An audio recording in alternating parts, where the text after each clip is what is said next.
Good morning, good evening, good afternoon. Welcome back to Cannon Fodder, the channel for Arsenal fans all over this world.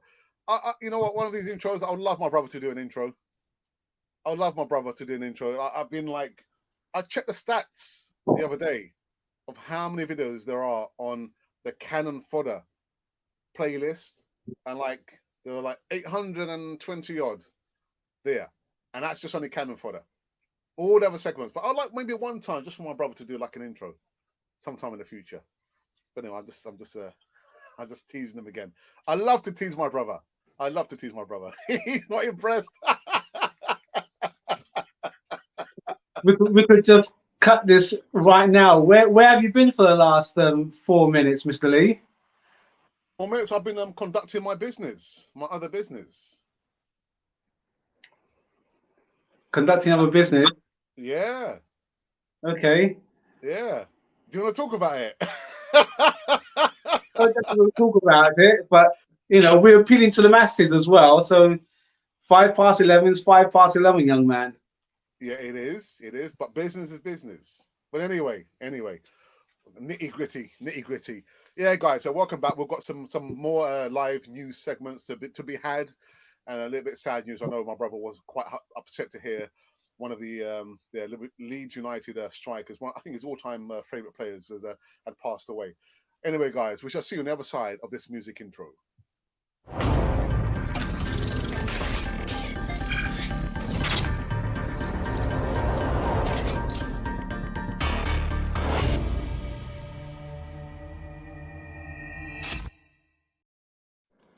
Yes, welcome back to Cannon for the channel for Arsenal fans all over this world for about maybe the 2000th time.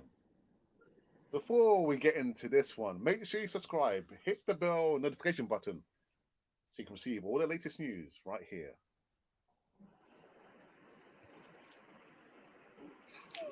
Sorry, did you want me to fill in? No, Was there? I do the filling in, man. Don't worry about that. I'm quite adept at filling in. Don't worry about that. So yes, it's the morning show. We'll be doing I'll be doing a post game reaction because we're back in action in the Premier League. Yes, away at the Happy Hammers, where the Hammers, yeah, they're above us. I think they're in fifth place now, fourth, fifth place. In the fifth. They might just get dizzy and like be crestfallen and like sink like a lead brick in the ocean. But anyway, let's get into this one. And actually, before we get into one, Ralph, how are you? How's Yeah, business? yeah, I'm good. Had a really productive day yesterday through work, but not at work. So that was I've got a couple of projects I'm working on, and it's moving along nicely. Um, uh, this is the time that I have my daughter, and as inspirational as she always keeps me on my toes. I'm not sure if anyone knows about Attack on Titan, but she had me up last night watching it. So I like animation, I like anime. So that was really good to watch. And I'm with you this morning. It's almost a regular feature, but I think the way things are going, maybe next week I won't be on in the mornings because work is going to take over. But it's been really nice having you on a Sunday before a match and sometimes post match as well. So, yes, things are moving in the right direction for the time being. Well, we're very very happy to hear that for you, Ralph. Very very happy. I appreciate that. I appreciate that, Alex. Okay, thank you. Anyway, I started off the evening show with the sad news about Peter Lorimer, who sadly passed away at the age of 74. Actually, it does say the former Scotland international scored 238 goals in 705 appearances for Leeds over two spells, spanning 23 years. He won two league titles, the FA Cup and League Cup, with Leeds under legendary manager Don Revie. Leeds announced with great sadness Lorimer had passed on Saturday morning following a long-term illness. A statement read, Peter's contribution to Leeds United will never be forgotten, and his passing leaves another huge hole in the Leeds United family. He will always remain a club icon, and his legacy at Ellen Road will live on. So yeah, Peter Lorimer, my goodness. Yeah, did you want to say anything on top of that, Ralph? Well, yeah, part of it was a bit of a correction. I saw your segment yesterday. Leeds wasn't the first team I love. Early in the early 70s, when Arsenal did the double, 71. Around that time, 71 to 70, up to 74, just before I started, before I started going to secondary school, there was a whole host of teams I did like. I did like West Ham because of Clive Bess. He was one of the first black players other than Pele that I remember. And he kind of set the way forward. There's Viv Anderson, obviously, for Arsenal and Notts Forest. Um, who else was there? There was, of course, the three degrees of West Bromwich, which is I don't know what their names are. Brendan Batson, Lloyd Cunningham, and Cyril Regis.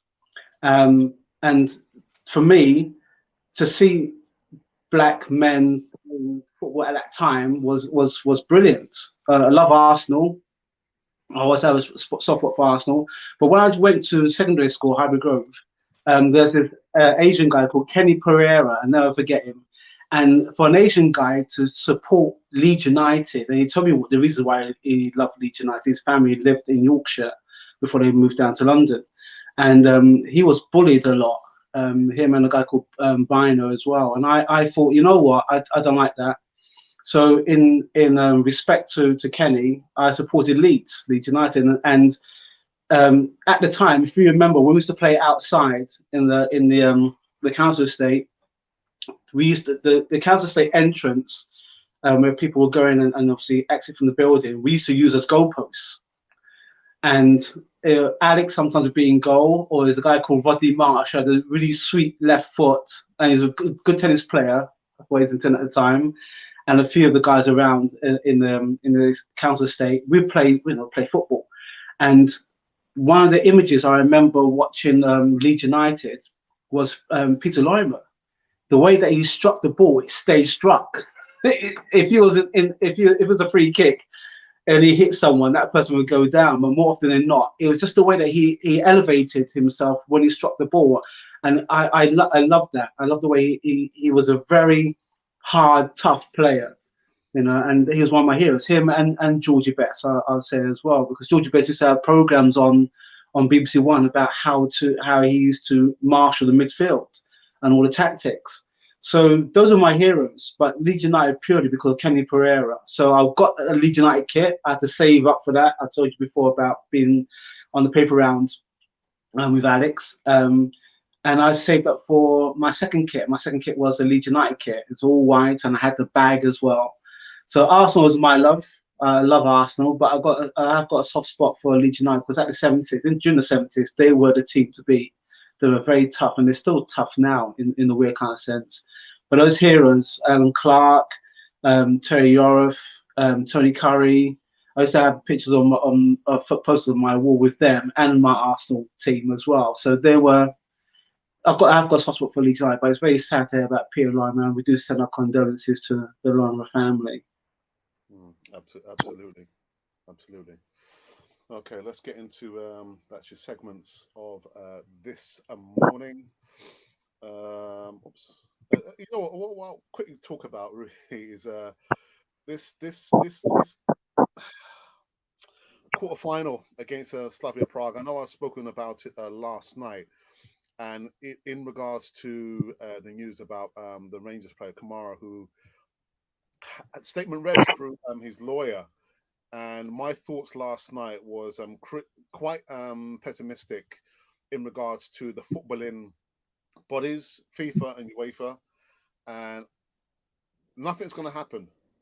Nothing will happen to the Slavia Prague player. Nothing will happen to the club, because if it would have happened, I spoke about John Barnes flicking back the banana when he was playing for Liverpool, and hearing about Cyril Regis, some of those guys there getting bullets in the post, and we're talking about 2021, and this is still happening. So as much as I applaud Kamara for coming out and said actually what we all saw, not so much what we heard, because you can see the Slavia Prague player was covering his mouth. Why would you cover your mouth for? Why would you do that? But I can tell you now, Ralph, FIFA and UEFA, they're not going to do anything about it. Nothing. We've had so many projects kick racism out, show it the red card, and yet that still lies within the footballing society there. It's still there. And as much as we look at, across Europe and we see all the racism, the far right to an extreme fascism going on there, we have those elements here in the UK as well. We've got to get our house in order first before we can start pointing the fingers at them. But in regards to the FIFA and UEFA, they will not do anything about it. Nothing at all. I don't know if you want to say anything about it, Ralph. Well, I in flicking past the results on Thursday night and laughing at them down the road. What came up was Steven Gerrard's post-match reaction to the match they played against Slava Prague, and he said about Kamara how this is a young player, is innocent. He sees him as a like a young brother, and Gerrard spoke really openly about what happened, and the way Steven Gerrard took it on himself to ask Kamara what he wants done. It was a shame that the team didn't walk off the pitch to show some kind of solidarity. Kamara just wanted to his credit, just wanted to play on, and that's really good. But we have to remember these teams who are I say led in that kind of racist attitude, they're always going to exist because the governing bodies won't take stern punishment to them. The reason why they won't take stern punishment is because they themselves are ignorant of it, or that they employ people who are racist or sexist or homophobic. That's just if you're going to live in that kind of like house, then the occupants of that house are going to adopt those kind of attitudes, and that's what FIFA and UEFA is. There was a journalist who was tracking down about the irregularities of the financial benefits that some of these people held into account, and why certain decisions went for. I think it was Qatar, when Qatar got given the World Cup, and everyone was questioning it.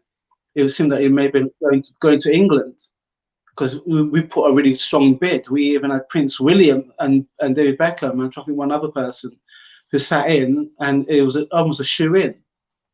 These people act on their own, for their own volition. And when it comes to racism, I'm at this moment in time trying to sort out something through where I work with the BAME movement. So it affects us all. You put out a rather heartfelt blog about how it affected you, and it affected us. I said about just a moment ago about the black players that I loved and looked up to, because they were very far and few between. We've heard all the stories about bullets in the post and bananas on the field and everything, and that was about 40 years ago. And here we are now. John Barnes made a really good point about it, but then I'm kind of like a bit of in conflict with John Barnes' kind of ways as well. But that the way he spoke about racism is correct. It's just something that these people or these teams, these clubs get away with, and there's no sanctions against them. If there's a sanction, if there's a fine, it's a petty fine, because it's dealt with. It's okay, we've done with it now, it's out of the way, rather than having a look and saying, well, why is it systemic? Why have you allowed it that way? We've even had black players playing for these teams, and even their own teammates have turned against them. You can go up and down YouTube looking at what happens with black players playing in those European countries. So it's a European situation. It's not just we have to get our house in order as well. We're doing some things in this country, but then when nobody takes the knee, good case in point, Crystal player Zaha. With Zaha said that he's not going to take the knee anymore, because what's the point? There's no there's nothing coming out from this. So that almost, in a sense, give license for our white counterparts to say, well, if a black player can say that and nothing's happening, then I don't need to take the knee. We have to be either in solidarity to do this, to get this cleared up, one club, one team, one country at a time, and then get and galvanize it so everybody else can say, actually, that's the example. We want to treat people fair. Okay, if you want to be mouthy at someone because they tripped you up, yeah, fair enough. But then why do you have to bring the color into it? So it's a systemic kind of situation. It's going to go on until the governing body, FIFA, UEFA, can actually say, actually, we want the game to progress. Let's get our houses in order. What do you want us to do? This is what we want you to do. Start heavily fining clubs and start. You've got CCTV around the stadiums. You know who these people are members. They've got membership cards. You film them, and when they do that, you actually you make it a statement that the club doesn't support this, and you ban them. You ban them. Terry's spoken about it will be better still. Arsenal and Kroenke refuse to play against Slavia Prague. So that's not going to happen. No. For Arsenal to refuse to. I mean, one We thing. get forfeited. It'd be like we forfeit. It'd be like as if we. Yeah, and I can see as well that FIFA will come down hard on Arsenal. Yeah. Football's big business. It's money, isn't it? But yeah, I can't see Arsenal, just refusing to play against Slavia Prague until FIFA and UEFA act, and they're not going to act. They'll probably say, that's an issue to be dealt with by the club. We're not going to get involved. Yeah. The best thing for Arsenal to do. I know they are a gritty team, and the way Terry spoke about them, they are bully boys. The best thing to do to bully boys is you stand up and you beat them. You have to beat them, and I don't respect any team that endorses that kind of thing. I think, you know what? Well, then this is a good example for Arsenal. Arsenal, you got to beat them because they're racist. I'll call every single one of them in the team racist because because the team players didn't pull this guy aside and tell him what his attitude was wrong, and the club's backing them as well. Yeah. So the club is racist, and I'll call it as I see it. Until they change their attitude, until they say that they come up with a proper apology, and I don't mean written, I mean verbal. They're racist, and this is the perfect incentive for Arsenal. And yeah, I'm putting a lot of pressure on Arsenal players now to put this team down. Because if you don't, then, and in a sense, that if they go on and go on, then it means that we're not. We're kind of like accepting the fact that they can be as they are. I do say, we need to look closer to home rather we're pointing fingers across, other clubs in Europe. We've got our own issues to deal with, but we've got to start somewhere, haven't we? Got to start somewhere. I think what we'll do, we'll actually go on now to just some of the bits of live news, not from yesterday, but this is from this morning. And I just when I saw this news, I thought, right, okay, let's get into it. Now, this news is coming out from the Metro Sport. It says that Arsenal fans will be hoping that the club is active in the transfer market this summer, but there's a common theme of players needing to move on to raise funds for new arrivals. Yeah, there are plenty of excitement in January after the loan arrival of Martin Ødegaard from Real Madrid, while it reached a point where it looks like they need to throw everything at signing him permanently this summer. Actually, the report is from the Express. It has indicated that they're looking at offloading 2 players to raise the funds for Martin Ødegaard, one of which is Dani Ceballos. Well, he's not ours anyway. I mean, we're just paying him his wages. It's fairly easy to say that his loan deal, it's going to be set to expire in this summer. So that's a senior wage that can be put towards the contract of Martin Ødegaard. And the other player is Reece Nelson, who's highly rated as well as thought of, but he's getting nowhere near the team, just now, and it might be his best interest to move on. So these two players, again, I don't believe this. This is just rumor talk, paper talk. Mm. Yeah, to get rid of Ceballos and Reece Nelson to raise the funds to buy Martin Odegaard. First and foremost, there is no option to buy. Mm. Once his contract is over, we can probably ask for an extension, or he can like be itching for a move away from Los Blancos, Real Madrid. But to me, he doesn't seem to be that kind of player who would want to make or create Us. problems from his Yeah. parent company. But the most we can get is to ask for an extension Mm. to the loan deal. But permanent, there's no option to buy him. There's no Mm. option to buy him. Ralph, your thoughts about Arsenal? The rumor, the rumor. I think most of it seems to be just based on optimism rather than facts.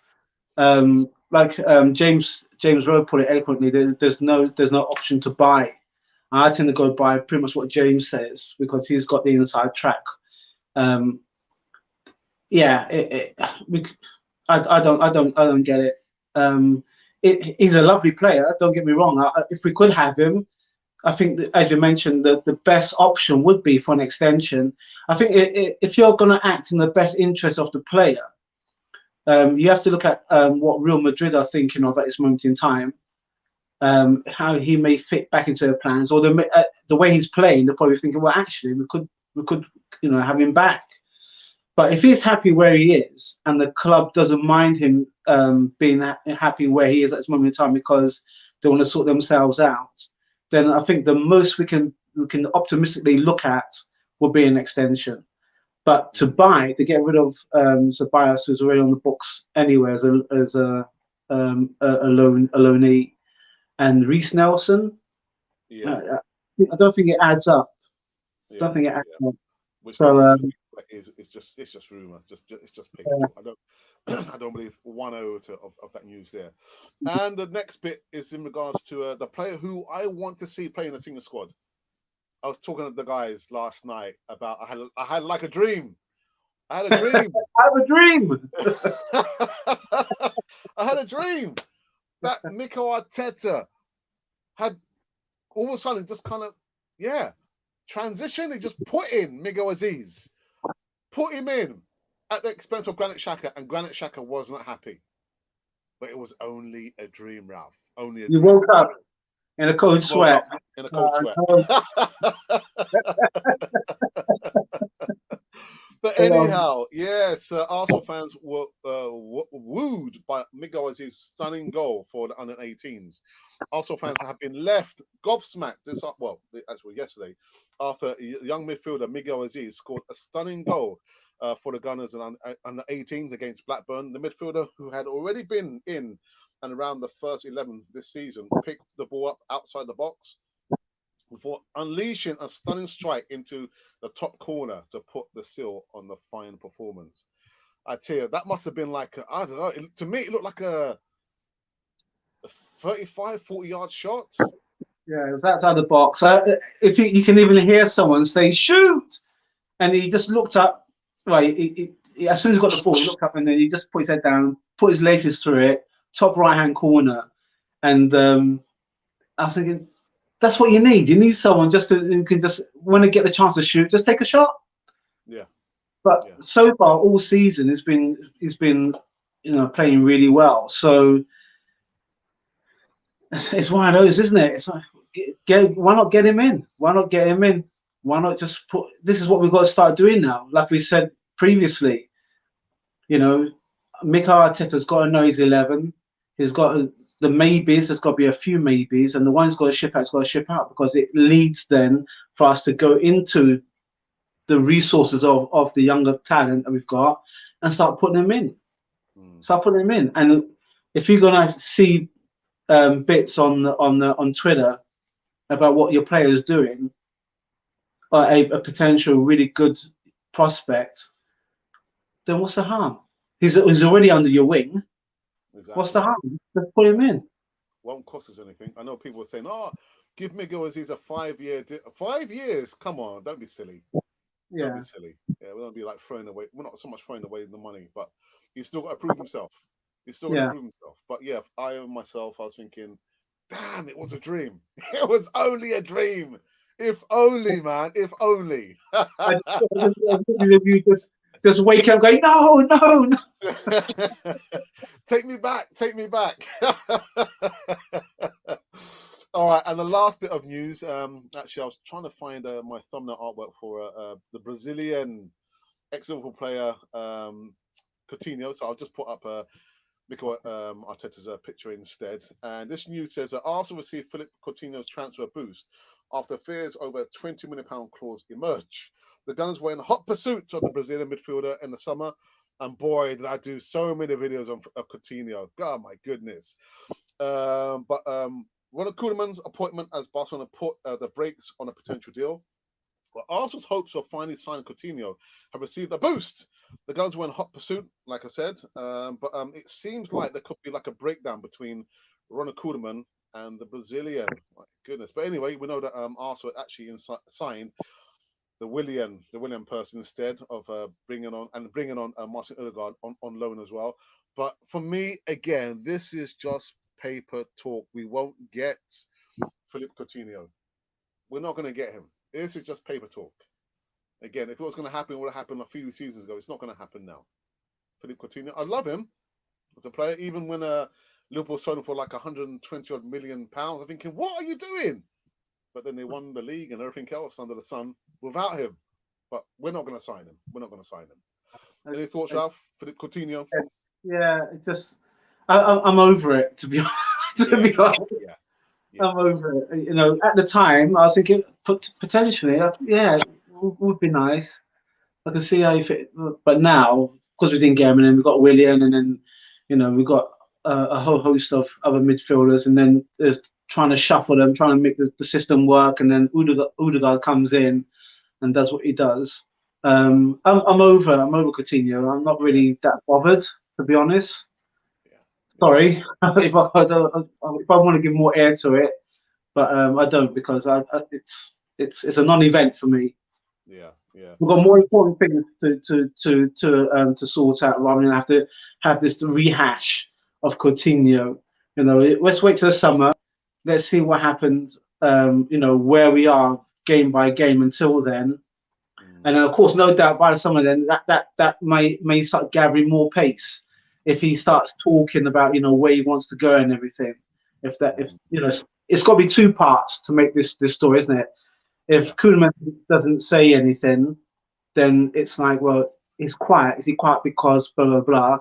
But then if Coutinho starts, as we say, start waxing lyrical about how he's seen Arsenal, he's hoping to go to Arsenal last season and all that kind of nonsense, then, you know, it will take a life of its own. But we'll, like I said, I'm over it.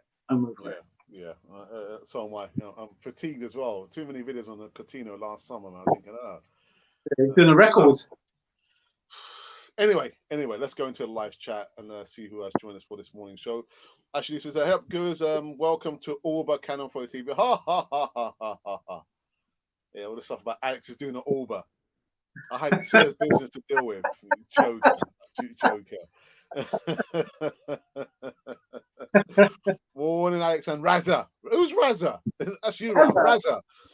Big up yourselves for the amazing work you do up the Arsenal, and I hope we get the 3 points today against Happy Ammers. Come on, you gooners. Levan also goes to say Alex turning up late today, like Alba last week. Like Monty needs to take over and bench Alex. We see Alex on the bench like this. You know? Yeah, you wouldn't see him on the bench, man. Good morning, Colin. Good morning. He says, I'm going to Alex and Ralph. And Monty says, go on, Alex and Ralph, and the Current 42 family. What's happening, Monty? Let's hope we see your boy play today, man. Yeah, Mohammed. And you're right, Monty. What does he have to do to start in the Premier League and keep his position there, his place there? Monty, I don't know. Because El Neni on Thursday night, he was one of the best players. He was the only senior player apart from Leno who turned up. All the others they went missing in action. What does he have to do, Ralph, to play El Neni? He may have to score a few more screamers. He has to score a few more screamers. I think. I think he does figure as he's a good squad player. He does figure in Arteta's plans, Mm. but it's consistency because there are 1 or 2 games he did start and he did go missing. But again, when a player comes in and shoots from outside the box, it's like, hey, we've actually got him. But it's consistency at the end of the day. Consistency and this match against West Ham, if he was to start, he has to literally just run his guts off because yeah, he has to. That's just the way it is. You can't just like score 1 goal and then get by on a mediocre or an okay performance. You have to keep it going. You have to keep it going. And sometimes Elneny, as hardworking as he is, I don't doubt that. When he came back from what's that name that took his side? It wasn't Galatasaray, was it? Was it Besiktas or Besiktas, yeah, he looks a different player. yeah. He looks different. So that loan move and him coming back in has probably changed his mindset a lot. But again, a couple of screamers tends to justify your position, or at least the pass that leads to a goal, the assist. Yeah. So El Energy, he's just got to keep the energy up until the end of the season. Someone says, "Good morning, fellows. Good morning, fellows. So formal, so formal." One says, "Smash the thumbs up and likes and subscribe if you're new here." Yeah, over our growing family. The family is growing, no doubt about that. Massimbe says, "Hello, Alex. Thanks for the show. You're welcome, my brother."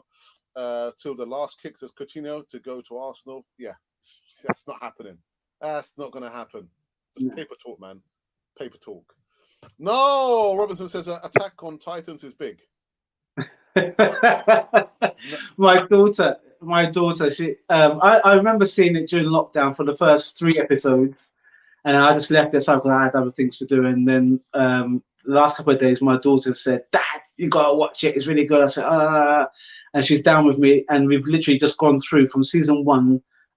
We're on episode 11, and that was just through one evening. So yeah, I'll be back on that after I've done finish a couple of my projects later this morning.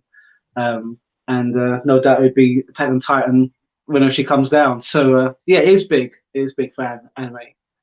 Levanje says, "My man Ralph looking sharp, clean shave, and that."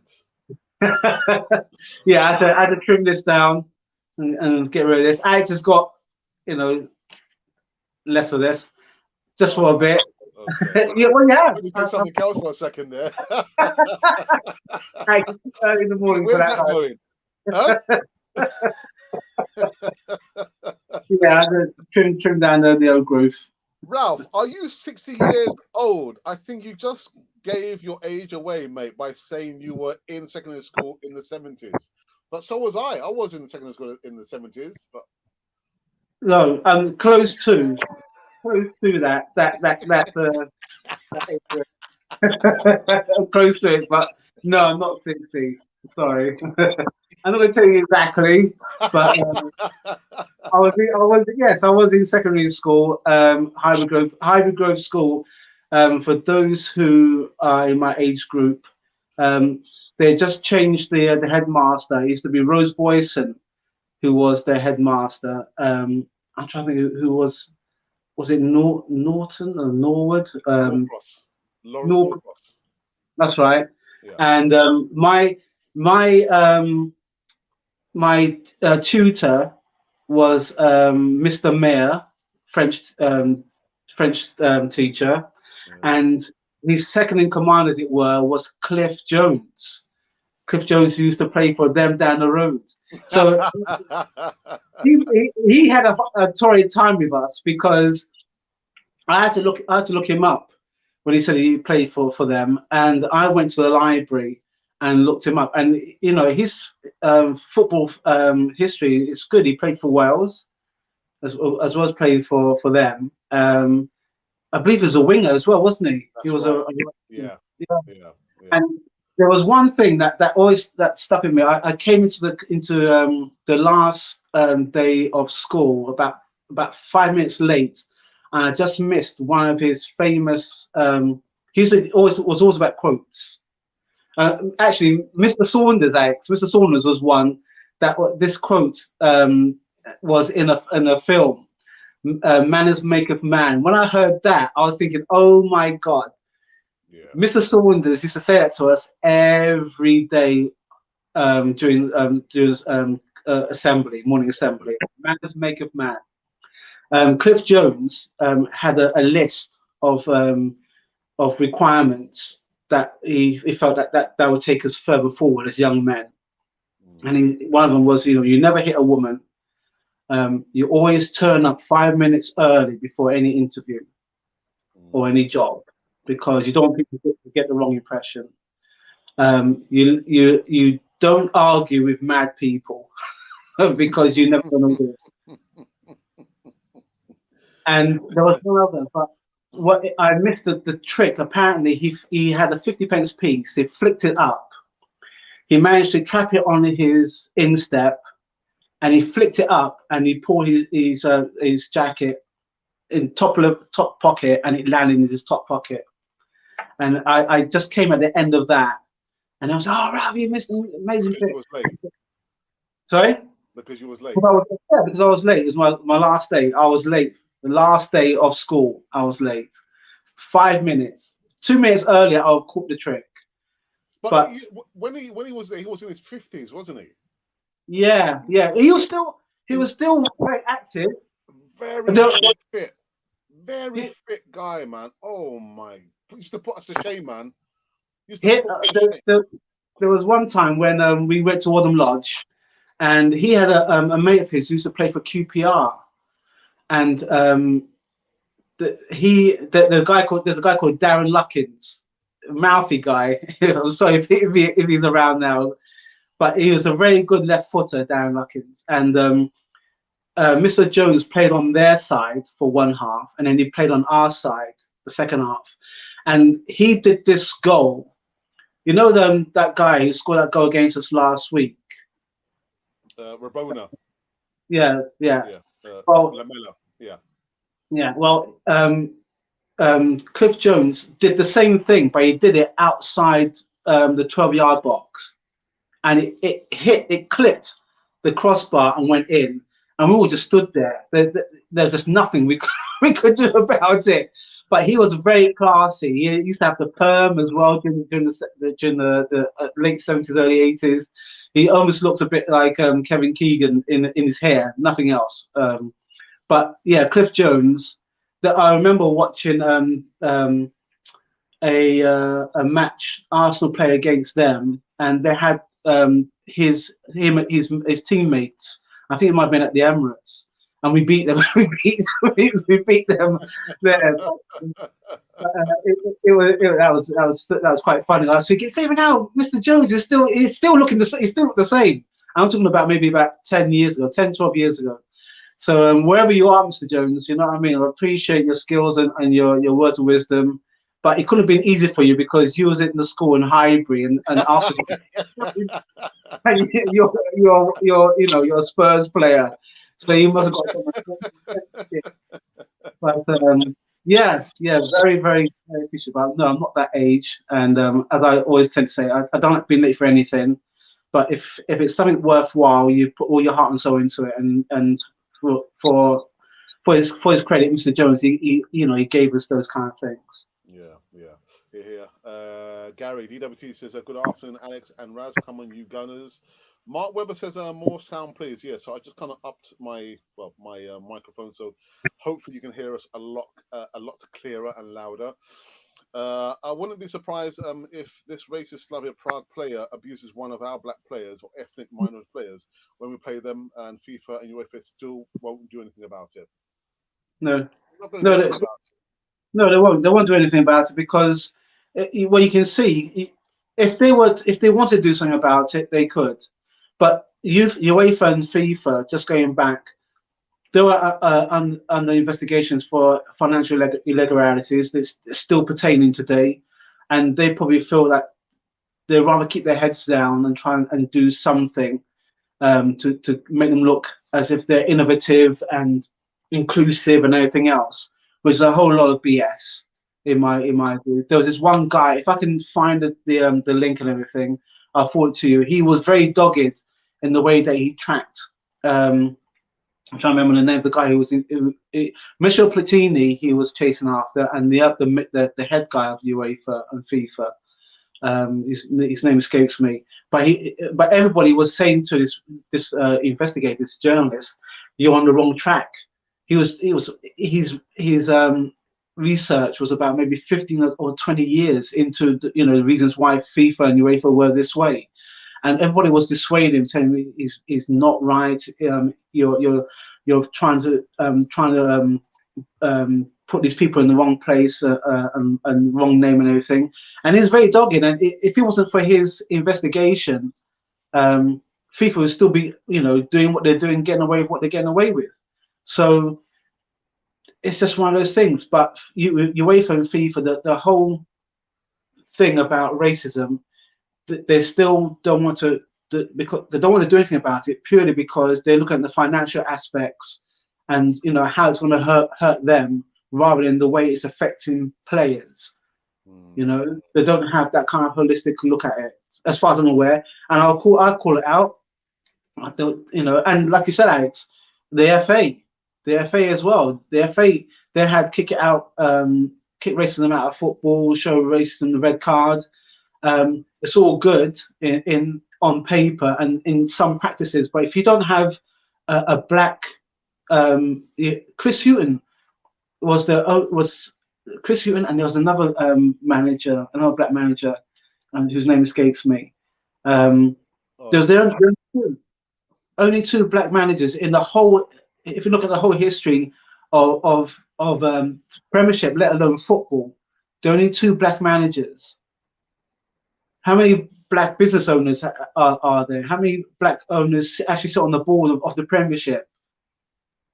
So when we start addressing those kind of, shortfalls, we've got so many black players, but how many of them are thinking about the long term? Can I get into coaching? Okay, great. Can I get into management?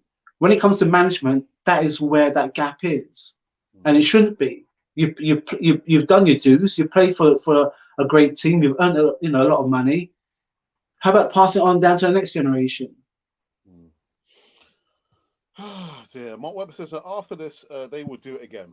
Be prepared for what will come bad. For sure, action for them takes forever. For me, put fine directly to them. Spot if they do it again or ban them. Both of which is not going to happen, Mark Webber. It's not going to happen. Believe me. The symbol says, I don't agree with the one knee. Why can't they stand up every time I see it? It looks like you're begging to be treated equally. What's on that, Ralph? About kneeling. Well, when you look at kneeling, I can understand it from that kind of viewpoint. You feel as if you're subservient.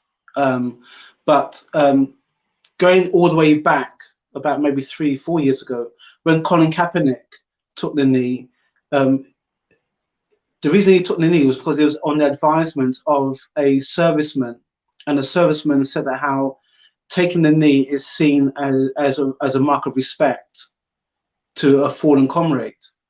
And if you're using it in the best way, this is the best way to show that you don't agree with the way that the status quo is. So Colin Kaepernick did it on the advisement of a US serviceman. I mean, you can look more into that if you wish. I may be quoting certain parts out of that, so I apologize. But when after George Floyd, when it was right to take the knee and do the salute is quite symbolic. If you want to look at 1968, I believe it's 1968, during the 100 meters, where two athletes, first and second place, did the salute as well, to signify Black Power, and that was seen as an affront, as it were, to the establishment. So taking the knee, I can understand why some people don't want to. they'll rather do it through positive means. If those positive means are in alignment with the movement, then I'm all for it. But you've got to have the consciousness to either support it. If you don't support it and you think that it's a load of rubbish or whatever, then that's your opinion. That's fine. But if you're racist and you don't support it, then that's where the problem will lie. Mm, mm, mm. Actually, DWT actually brings up a good point. He says, Raz, you're right. Only way Arsenal can take a stand on the field is finish Slavia properly. I'm just not sure we are that strong a team now. I can see us getting bullied. We will get bullied. You know, I mean, I've not seen much of a Slavia Prague, but if what I'm hearing quite right, we'll get bullied off the pitch. We don't like it. You know, when the going gets tough, the tough get going. We don't have those players who have that mentality to be strong. We'd far rather, you know, creak under the weight of a little bit of being pushed and kicked, and we're not that strong. We're not that strong, which kind of leads me to believe that are we going to progress any further in the Europa League with Well, just the fighting spirit? I don't think so. I don't think so. to take that first point about being strong enough. This is where you're going to need a rather strong referee, and I'll put it to Arteta to have a word with the referee to say, well, look, you know what, okay, this, you know, I think the first leg is we're playing at home, so I think it may more likely be the away leg that Arteta would need to talk to the referee and say, look, we know this is the time when we're going to need you to be strong, and I'm not saying that you have to, you know, buy by everything that we say, but we need you to be strong, ref. And just to give you a further warning, if we hear anything racist that's uttered on the pitch, even if it's behind a hand by a player, then we have the right to walk off the pitch, and we'll tell you the reasons why. And we won't walk off the pitch willy-nilly. We'll do it because this is rather serious. And then that would force the officials to either do one or two things. They either have a word with that player or the team, and then it should get, you know, reported to the match line officials and then further up. But like I said, with any bully, you have to. This is the time now for Arsenal to stand up. If they're going to kick, then do it. Let them kick you when you're in the box. I'm pretty certain that they won't do that. They're savvy enough to not do that. But when you have possession in your half and they're pressing onto you, this is going to sound contradictory. Don't do anything stupid. Don't give them deny them the space and the opportunity, because if you do that, then they're gonna have the footfall, and then that's where we're gonna get bullied. So it's incumbent for Arteta to say to the team, whatever team are put out, you've seen what they've done to Rangers. We have to put them to bed. We have to take the chance. When the chances come, take them early, because we don't know how it's going to play out when we go over to their ground. To their ground, the referee could be, you know, for in terms all intents and purposes, it could be blind, deaf, and dumb, because he wants to get out of there after the match. So take the chances when you're at home, and then we have to batten down the hatches when we're away. But if there's a chance that happens when we're away, because it's double goals when you're away, stick the ball in the back of the net. That's the only way you're going to shut them up. Okay. Monty says, Ryan, everyone, check out our merch in the description box and make a purchase if you're able to do so. And also, you can make a donation. Yeah, using the super chat button. Pow. Whap. Kazam. I got told off for making those noises there. Whap. Pow. All those sound effects. I remember watching, was it Batman back in the day? The televised version. I love that. Adam West and the other guy. Yeah. Batman. Burt Ward, there you go. Ralph's showing his age now.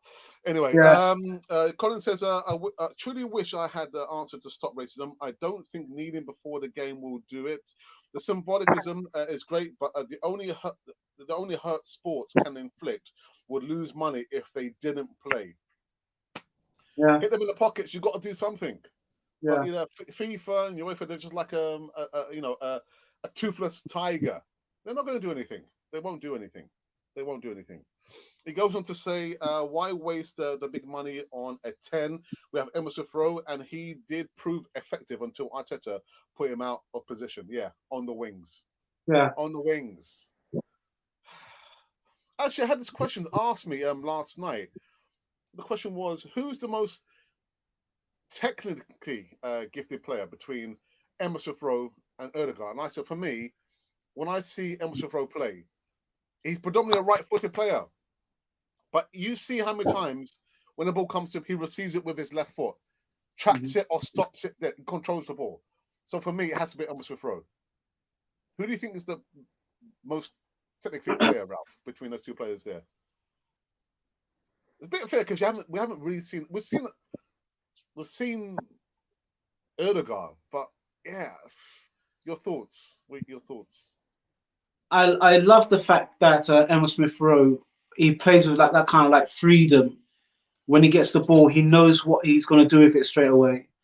The similarities with Odegaard, that he does that, and he knows where he's going to put the ball before he gets it, and he does manage to wiggle out of the oncoming opposition as well to push forward.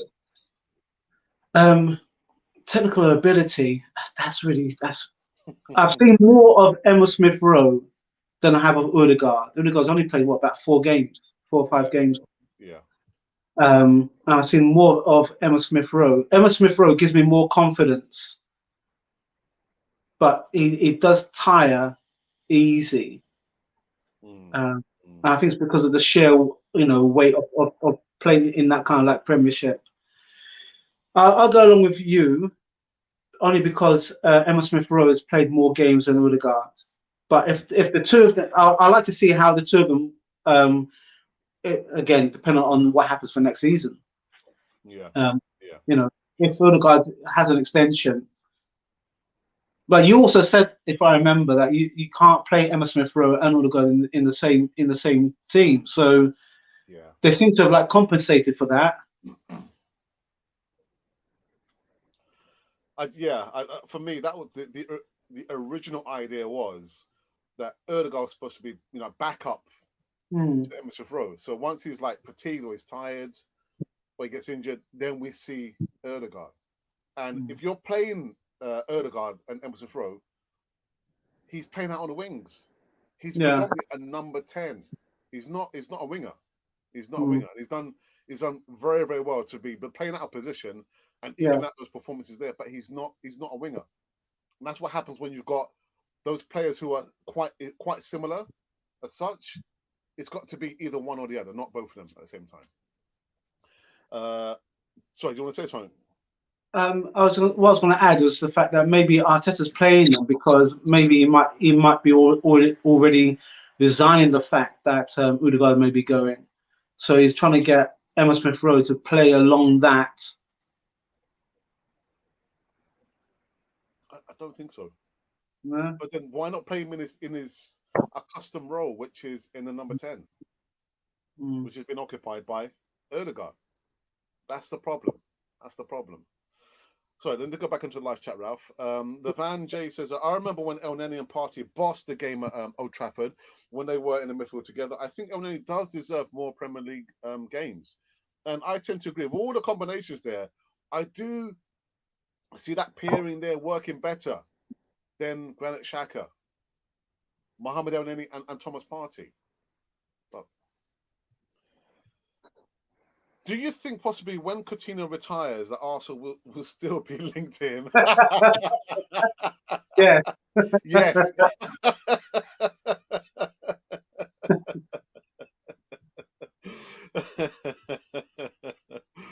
Steven says, don't condone racism, ban the team. Absolutely. Yeah. Absolutely. Ban them. Yeah. Ban them from any that will hurt.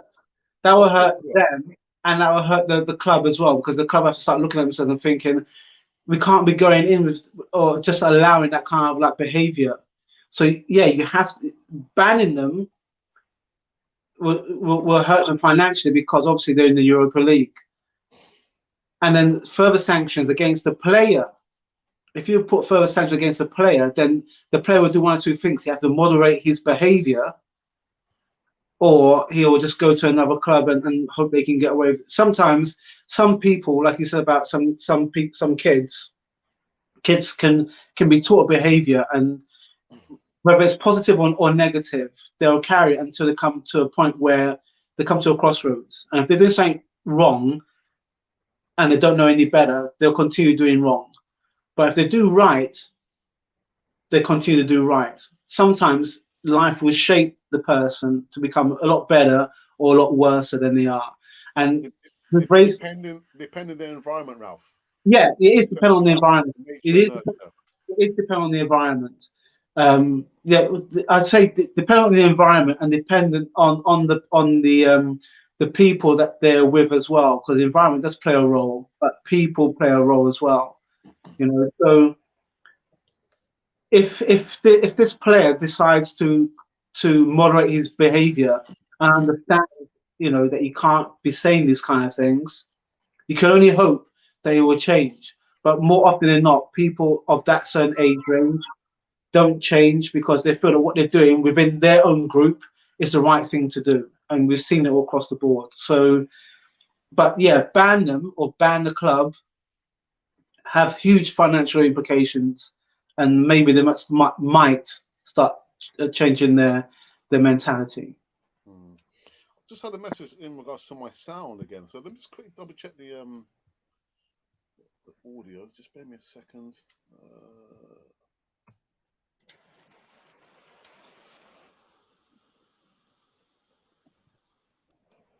I just can't leave the microphone, so hopefully that's going to work. I'm as close to the microphone here, so I don't know what's going on. I can hear you. Yeah. They have been in their 60s for the last 3 years. There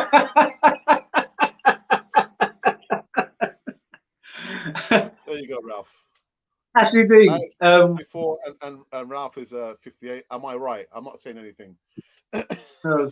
Let's move on. Moving on. Yeah. Ralph, you must be born around 62 to 65. Moving on. Yes. we don't get old, Levan, and we just season nicely.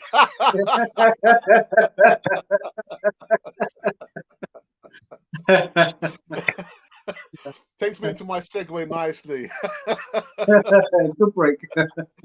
Yeah, well, guys, I got my brother again with me on this morning show. I'm not sure if he's going to be. He won't be here doing the post game reaction. The game kicks off at 3:30 p.m. and I'll be back at 5 p.m. to do the post game reaction. West Ham versus Arsenal. Yes, another London derby. Predictions: Arsenal will get the job done. It'll be tough, but we'll get the job done. No doubt about that. Apart from that, make sure you subscribe to Cannon 40 TV. We're going to take a quick pause for the cause.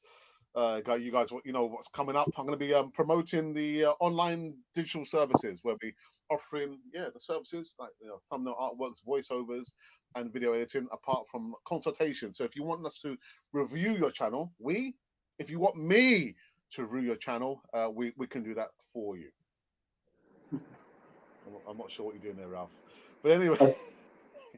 Pointing. Yeah, pointing to me. Anyway, check out the video. We'll see you on the other side of this promo video. As part of the Cannon 40 TV experience and services, we're now extending out into additional online products such as voiceovers, thumbnail artwork designs, and video editing for small YouTubers who have less than 1,000 subscribers. Voiceovers. If you need voiceovers for short videos, 30-second adverts, stories, intros, and outros, then we can do this for you. Let us know the length of the voiceover and we will give you a polished audio file in less than no time. In addition to this, thumbnail artwork designs. As we pride ourselves on sharp HD thumbnail artwork designs, we can do this at a relatively low price. Send us your specifications and we'll produce eye-catching designs to attract subscribers and followers to your platform. And finally, video editing. We have a range of video editing techniques, special effects, and software to produce a polished end product for which you can be completed in the quickest time possible. Now, if you would like help and support getting your channel promoted and your subscriber count going, then send us an email at artworldpublic1@gmail.com. I repeat, artworldpublic1@gmail.com. We are here for you, for the Canon 4 TV experience. Yeah, we're here for you for the Canon 4 TV experience. We've had a couple of people check in with us, and we're offering the services to them because they want to improve their YouTube channel. Whether they can match us or better us, or we'll have to wait and see. But we will do our best. We will do our best, and we always do try and do our best. Go back and live chat just for the last one before we wrap up this one, because we're going for an hour. Dead on an hour. I'm sure Rap has better things to do than to be on a podcast with his younger brother. I appreciate it. Yeah, it's okay. It's all right. So, what was that? Okay, Hullet. What Hullet? Yeah, what happened to Hullet? Well, it's just suffer racism, I think you mean. Yeah, I think didn't Hullet sit on one of the boards for kick out racism as well? He was he was a manager. He was a manager for Chelsea as well, wasn't he? Yeah. And Newcastle as well. And Newcastle. Big pun, so that's 3. Yeah. Levan J says, calling out, the moisturizer that Alex and Raz uses is doing wonders for them. That is true. You got to moisturize. You got to moisturize, man. That is true. Cold water and moisturize. My wife keeps telling me, don't forget your elbows, behind your ears, your neck. I say, yeah, all right, okay, all right. Ints. All ints. Oh. Actually, says, in Singapore, if you commit petty crime, you're dressed in orange boiler suits and paraded up the streets cleaning them. They should do this to those caught using racism in the game, name and shame them. Well, we know who's doing it. It's just that there's no consequences, is there? There's no consequences. Why not play Savia game in neutral location? That's it. But looking long term, yeah. Is that what? I don't know what to say, because racism is not only a footballing issue; it's a society issue. Yeah. And I'm thinking would that match the punishment? What you're doing, you are just shifting the location of the racism to a neutral place that may not or may be racist. You're not dealing with the situation on hand, as it were. So, if someone was to ask me, what would I do? I would say, well, first and foremost, find the player, talk to the manager, find the manager, talk to the club owner, find the club owner, find the club, and then say to them that if there's any further incidents, then you will be out of competitions until you get your house in order. I mean, for me, it would have to be a straight ban for a year out of all European competitions. Like you say, ban, find the player. I wouldn't find. Would I find the manager? Possibly. Yeah. I'd find the club, but it's an instant ban. One season's ban out of Europe, all European competition. Yeah. I don't want it to be, well, it depends on what was said, or it's just one incident or whatever. The stiffer the penalty, the more people will learn. Yeah. I just add one more person actually as a manager. John Barnes was a manager at Celtic. Right, Celtic. Yeah. And he had a rough time up. Good Express just sent me a message about the sounds. The sound's still not quite right. He says it was Emerson and Saka. Correction, Alex. What do you mean? I'm not sure. I don't know what you mean. Emerson Rollins and Saka? What's that? Yeah. We need clarification. Yeah. Odegaard is more composed. Yeah, but who's more technically gifted, or who's more technical between those two players there? Who's more technical? Perhaps he's confusing as Martinelli needs to be retrained as a new striker. I mean, I'm confused just saying that. Yeah, Colin. Yeah, we spoke about it yesterday. Martinelli, he's a striker, but he can also play as a winger. But I've seen footages of doing the drills as if Arteta is saying, "Right, I want you to be a striker," but he's already a striker. So I'm confused. It's like you're trying to train a duck to be a duck. Does that make any sense? No. Face. Why would you want to train a striker to be a striker when he's already a striker? I have no idea, Ralph. I can understand if we want to go back to the legacy that Arsene was. When we had when he got Thierry Henry was a left side winger, wasn't he? Yeah, And yeah. transfer him or transform him into a central striker who can operate on the left or right wing. So, but Arsene didn't take away his natural ability to gather pace and move forward. So, if you've got a player who can move forward and score, then why would you want? You can improve on him. You can make him more aware of how to break the line and how to hold the ball up in support. But then why would you want to try and take the natural ability of him to score when he's got that in his locker anyway? Yeah, it's weird. It's weird. Right, I got clarification. The two players, Gunnar Express he was the one who came in last night and said which two players are more gifted or more technical. It was between Saka and Emma Smith-Rowe. It wasn't Ødegaard. So those are the two players. Yeah. So I'll still go for Emma Smith-Rowe. And Ralph's thinking about it. It wasn't Martin Ødegaard. The two players were that comparing Saka and Emma Smith-Rowe. And I said last night, I'm still choosing Emma Smith-Rowe over Saka. Yeah. See, Saka is he is skillful. He is. He's skillful, but he does lose the ball in certain areas. No, for me, I'll go along with Emma Smith-Rowe. I think Emma Smith-Rowe has got more of that technical ability and holds it better than Saka. Yeah. Bangura says the whole team is just too weak and lazy. Arteta must teach them how to fight and win the ball always. Arsenal for life. But can he teach them to I don't know. Can he teach them those skills there? Can it?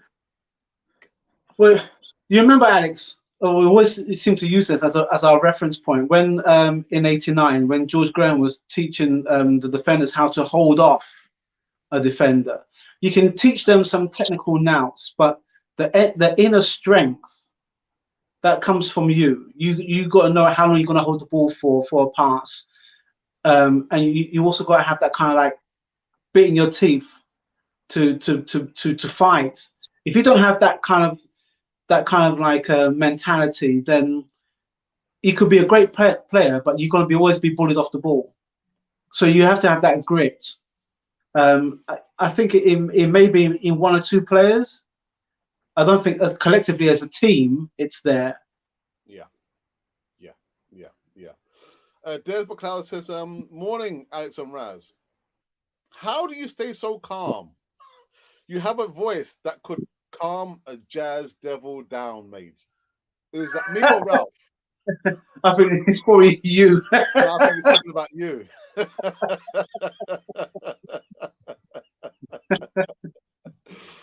I hope we win today. Come on, you Gunners. Maybe a 1-0 or 2-1. Come on, Arsenal. Always, guys. I've got to go. See you both soon. Well, Evan, maybe check in for post-game reaction. 5 p.m. After the game is long since finished.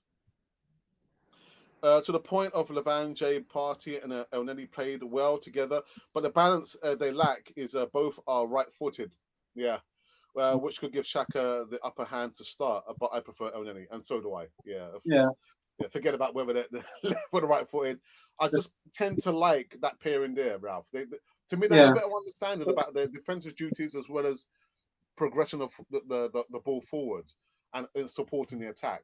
I just get the impression that the the balance is there with those two players there yeah. in the midfield.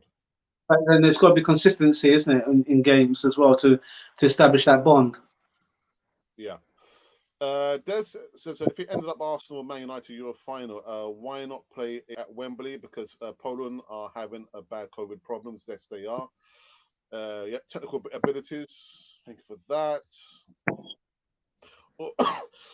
Odegaard is almost the complete player for me. Yeah, you're saying that because you love him. Yes. But whatever happens, you're still going to say. Cool. Actually, go who watching now. Des has said that if Arsenal sign him on a permanent deal, how would we feel about having like the Viking hats? And I said, yeah, why not? You know, the Viking hats with the horns. Yeah, we'll Yeah. do that. We'll do that themed the things we have to do. The things we have to do. Oh my goodness. Yeah, okay, we've done that already. So, hello, Alex. What are your predictions on today's game? I would like to see the starting 11. Oh, sorry, guys. I want to see the starting 11, but there's no doubt in my mind Arsenal will get the job done. It will be very, very tough because somehow Moyes has got the happy hammers, up there. Playing. Yeah, Yeah. playing quite well, but it'll be quite tough. But we'll get the job done. In regards to the predictions, the scoreline, I'm not absolutely sure. I'll need to see the starting 11. What about yourself, Mm. Ralph? Before we wrap up this one. Um, you know what? I would be surprised if we draw the match. To be honest, it won't surprise me if we draw the match because, Really? yeah, I don't know. There's something there. Although someone came up statistically that um, all the London derbies, we seem to have beaten West Ham more than anyone else. But Mm. I've got a mate who's a West Ham fan as well, so be surprised, or it'd be funny for me to catch hold of him. But yeah, it won't surprise me if it was a drawn match. To be honest, it won't Wow. surprise me at all. Oh, goodness. But even if we were to win, we would be in ninth place. Let's have a quick look at the table here. So as the table stands now, we are in 10th place. Below us are Leeds United on 39. We're on 41. Above us, Aston Villa also on 41. And they're not down the road. They're on 45 points. So if we were to win today, we'd only go into ninth position. Mm. Because I mean, everyone. I think everyone is optimistic that if we can just win before the international break, then it'll set us up for the first leg against Sparta Prague. So um, Slavia Prague. Slavia Pigments, Slavia Isn't it? Prague. So optimistically speaking, it'd be nice for us to win, and then we can go in, with a clear head and everything else. But I don't know. I've got a feeling it might be a drawn match. Okay. Just a couple more before we finish this one. Henri, Van Persie, and Sanchez all had the natural ability to move forward, like Martinelli. Mm. He's head down. I'm not going backwards. I'm going forwards. Yeah. I'm going forwards. Colin says when we get a Saliba back, he will train Saliba to be a centre back, maybe.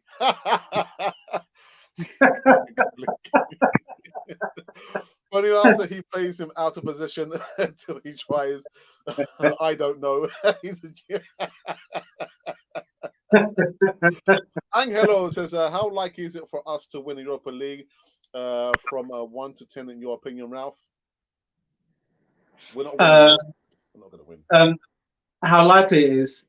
Well, it's a coin flip. Let's just see against Slavia Prague. Yeah. One game at a time. One game at a time. Yeah. Colin's very funny. 2-0 to the Arsenal, but AZ Maitland-Niles is the best performer on the day. That's the ideal situation. Mm. You said that when you see the lineup today, from your prediction, I go for 2-2. 2-3 or 3-2. Okay, and this says, was Martinelli a winger before a striker? The wingers, are they training him to be the next Thierry Henry? But he can also play as a striker anyway. Saka is apparently fit for today. I wouldn't want to see him. Give the guy a rest. Give the guy a rest. Why do you want to? Why? What's the point playing him on the strength of just he makes the late fitness test, straining him. Then he, of course, he's not selected to play for England at this moment in time. Then he may not be fit enough to play against Slavia Prague. We may need him for that match. Give the guy a rest. Give the guy a rest. Anyway.